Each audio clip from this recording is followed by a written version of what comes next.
chapter 10, verse 1, it says, in the 3rd year of Cyrus, king of Persia, a message was revealed to Daniel, whose name was called Belteshazzar. Notice, this message was true.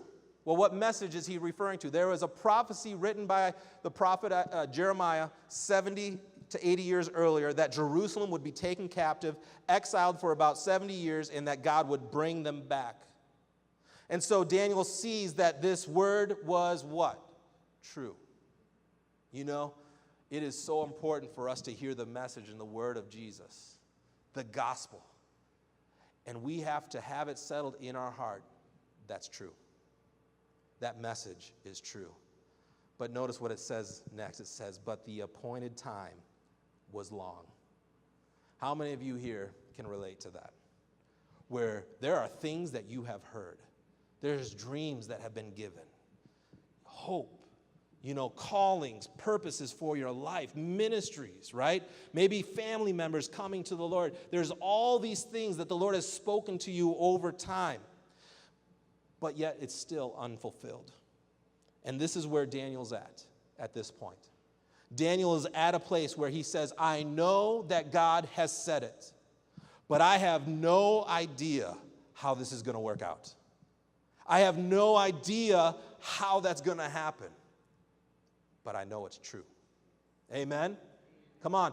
I believe that we have to capture that. That we know that God has said it. And so Daniel went to prayer. How many of you know Daniel going to prayer? He was in a place of authority. But Daniel going to prayer was much better than him trying to arrange things politically or trying to manipulate situations or trying to cause something to happen. This is what God said. I think a lot of believers go wrong there. We know that God said something. We might believe it, but because we don't know how, we try to manipulate and manufacture things in the physical. I've said it once, and I'm going to say it again, but we don't fight with the flesh. Amen? And so Daniel going to prayer was the best thing that he could possibly do. He wasn't manipulating or manufacturing results. Daniel went to prayer, and he says, I knew the message was true, so I went to pray. Come on. How many of you know that's the battle strategy right there for all of us today? I know the message is true. Now I got to pray. I know what you said is true. And now I pray. Amen.